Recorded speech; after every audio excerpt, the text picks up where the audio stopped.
Hi, my name is Sarah Murnen, and I'm a professor of psychology at Kenyon College, and I'm going to talk about a Factorial ANOVA example today. So first, a little bit about my current research program. It involves looking at the sexualization of girls, the idea that our culture is encouraging girls to present themselves as sexual objects, of the Brad styles you see there.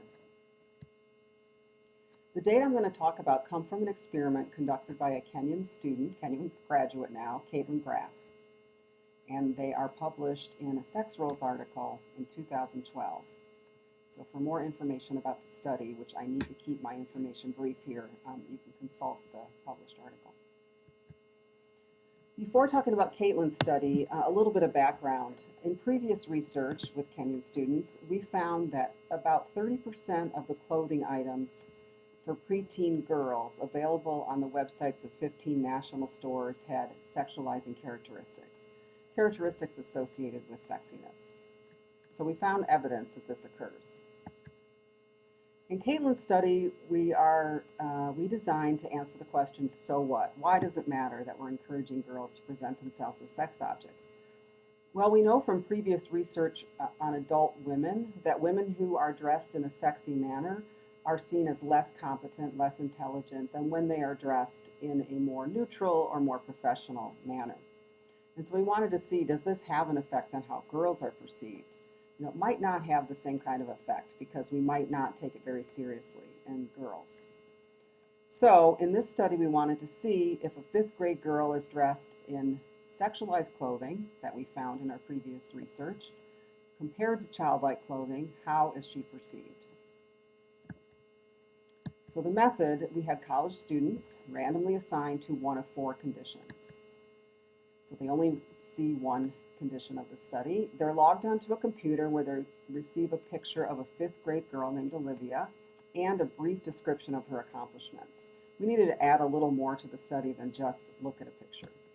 They're then asked to make a number of judgments about her. So there are two independent variables in this design, and each has two levels. One independent variable is the clothing type, either childlike or sexualized. I'll show you that in a minute. And then we also varied accomplishment. Either Olivia is average in accomplishment or she is above average. The dependent variables. After reading the scenario, participants made a number of ratings concerning Olivia. For example, they're asked to respond to the statement, Olivia is intelligent. Each statement they respond to is on a 7-point scale. 1 is strongly disagree, 7 is strongly agree. Now, I'm only going to show you data relevant to 2 dependent variables, but there are more data in the study itself. Here's what Olivia looks like in the childlike condition versus the sexualizing condition. So hopefully you can see the difference. Of course, we did validity work first to make sure that, this does represent a valid manipulation of sexualization. So here's the research design, and then we'll get to the analysis. Both independent variables are between subjects, have 2 levels each, and are arranged in a factorial design, so all the levels of each variable occur at all the levels of the other variable. Thus, it's a factorial design. And we use analysis of variance for this if our dependent variable is quantitative and the IVs are arranged in this factorial design. But note that you can have more than 2 levels of the independent variables. You can have more than 2 independent variables. You can have a combination of between subjects variables and within subjects variables, or within subjects variables only. But in this example, we're using 2 independent variables with 2 levels each between subjects. And basically if you remember from your stats book, what we do with analysis of variance is we do literally analyze the variance. So in this particular design, here's what we have. We have the total variability throughout the whole set of scores. What is the variability like? How much are the scores alike or different? And we use the sum of squares as our index of variability here. Then we have variability due to the independent variables. We have a main effect of clothing. Is there a difference between the mean rating in the childlike condition versus the sexualizing condition, regardless of how accomplished she is? Is there a main effect of accomplishment? And is there some way these 2 variables interact to influence scores? So for example, maybe the clothing only makes a difference when she's low in accomplishment. If she's high in accomplishment, she's always rated in a very positive way, perhaps. Whereas when she's low, maybe the clothing affects that. That would be a significant interaction. And we'll see if that's the case. There's also variability we can't explain in the design, error variability. And so remember that these sources of variability all add up to the sum of squares total. We're going to form a ratio of these independent variable sources of variability over the error variability. And this ratio is the F ratio. We're going to get one F ratio for each of the three effects that we're looking at, the two main effects in the interaction. So remember that if there's a lot of variability due to the effect that we're looking at, the F is going to be quite large, okay? Larger than 1, certainly larger than the critical value. So now to the data.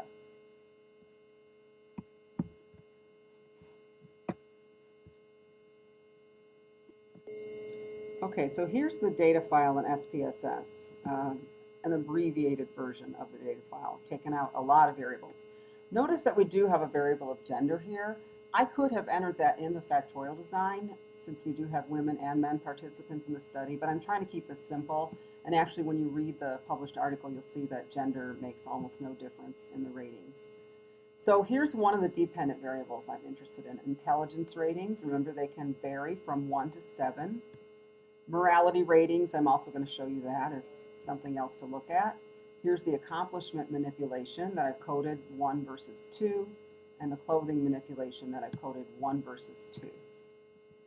So if I do want to remember, what the value of 1 means versus the value of 2 for these, I can go to this menu and look at what these are.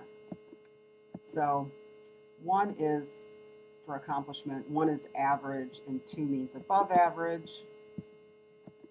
Whereas for the clothing manipulation, 1 is childlike and 2 is sexualized. So just remember that. Now, in terms of the analysis that we're going to do, this is factorial analysis of variance, and the place you're going to find that is under General Linear Model. So go to Analyze, General Linear Model, and we're going to do a univariate analysis. If you had multiple dependent variables that are correlated with one another, you might want to talk to your advisor about doing a multivariate factorial analysis of variance. But I'm only going to look at one dependent variable at a time. Intelligence is my dependent variable, and then I put my 2 independent variables under fixed factors. Then I want to get a little more information than just the summary table. So under options, I want the descriptive statistics for each main effect and the interaction.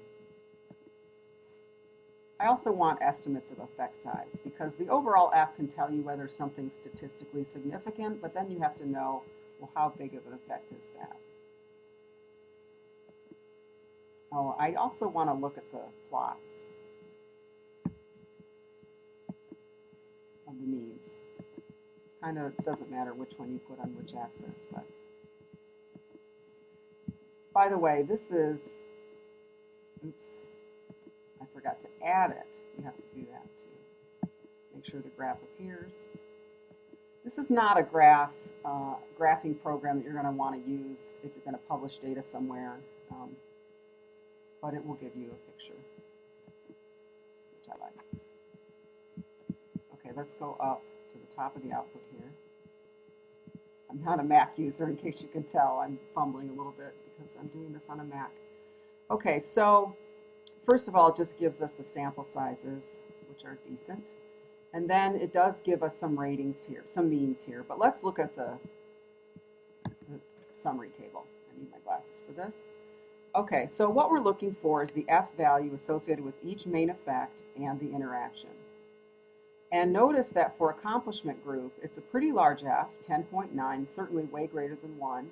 The probability of getting a result like this, if the null hypothesis of no effect was true, is very unlikely. Probability equals 0.001. The eta squared tells us the proportion of the total variability that's associated with accomplishment. So 9% of all the variability is is associated with that independent variable. That is a significant effect. If you want to write it up, this F with 1 and 109 degrees of freedom equals 10.96, probability equals 0.001. Clothing has an even larger effect. Here's the F value. No such thing as a significance of 0. We say probability is less than 0.001. It just doesn't print it out very many decimal points here. This eta squared value is larger, so 14% of the variability is associated with that main effect. The interaction, although slightly greater than 1, is not judged to be statistically significant, so there is no interaction. So we'll take a look at what the data look like and see if we can see what's going on in terms of these effects in the graph. So remember that when you graph your data, if the interaction is significant, these lines would depart from being parallel. They depart a little bit from being parallel, showing that in the sexualized condition, generally intelligence ratings are lower, but that effect is probably bigger for the average condition of accomplishment instead of the above average. But it's not a big enough effect to say the interaction is significant. But overall, we see that the main effect of clothing is significant. These two lines certainly, here's the mean of this, here's the mean of that. And then you can also see that the average condition, here's the mean for that condition, and then above average. So if you want to know the actual means, you need to go back up. I'd go above the summary table because you can get the standard deviation up there as well. So this mean will show you what the mean and standard deviation is for each condition that you will need to report in your results section. So here's the average condition overall. Here's the above average. Not surprisingly, when she's described as above average in accomplishment, she is seen as more intelligent. But the effect that we really predicted here was with respect to clothing, and this is distressing that when she's portrayed as more sexualized, she's seen as less intelligent than when she's portrayed as childlike. By the way, we got those pictures off the internet and used Photoshop. We did not have a child model for us specifically. So I thought I'd also show you the test of looking at the dependent variable morality, just to review what we've done here. So I go to Analyze, General Linear Model, Univariate, and I'm just going to swap intelligence here for the morality rating. Again, under options, it will remember that I'm asking for the descriptive statistics, the estimates of effect sizes, and then it should remember the plot as well. And I put those over, and then I had to add it, so everything looks set. Now, we were most concerned in our study with the ratings associated with traits that you need to succeed in the work world, things like intelligence, competence, and so on. But we also were curious about morality because it's possible that clothing has some effects. As we've seen, it is related to intelligence, but maybe in terms of morality, nothing will be going on with that. We'll see. Because after all, this is a 5th grade girl that they're judging here. Well, what we find here is that the accomplishment group in this case does not have a significant effect on morality ratings, which that makes sense. She's high in accomplishment. She's not necessarily more moral, but the clothing does.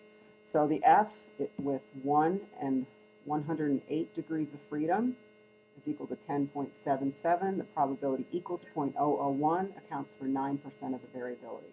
So that's kind of interesting that it does have that effect on her morality. Let's take a look at what those means are. So right here, not surprisingly, that when she's dressed in childlike clothing, she's seen as more moral than when she's dressed in sexualized clothing. So let's look at what that graph looks like. The interaction is not significant. Those lines should not depart from being parallel. And the only thing that we see going on here, the biggest effect, is the difference between the childlike and the sexualized. Now, interestingly, in this study, we revealed our hypotheses to participants at the end and wanted to gather their comments on this issue. And they were pretty conscious of judging this girl based on her clothing. And we have some of the comments in the article. So we are worried about the effects of sexualized clothing. We think it's possible that, girls wearing this clothing will be stereotyped, by others, including teachers perhaps, as not very intelligent and maybe treated that way. We also worry that it puts them in a role that might not be compatible with things like good student, good athlete. So we are continuing to do research on that topic. Thank you for your attention.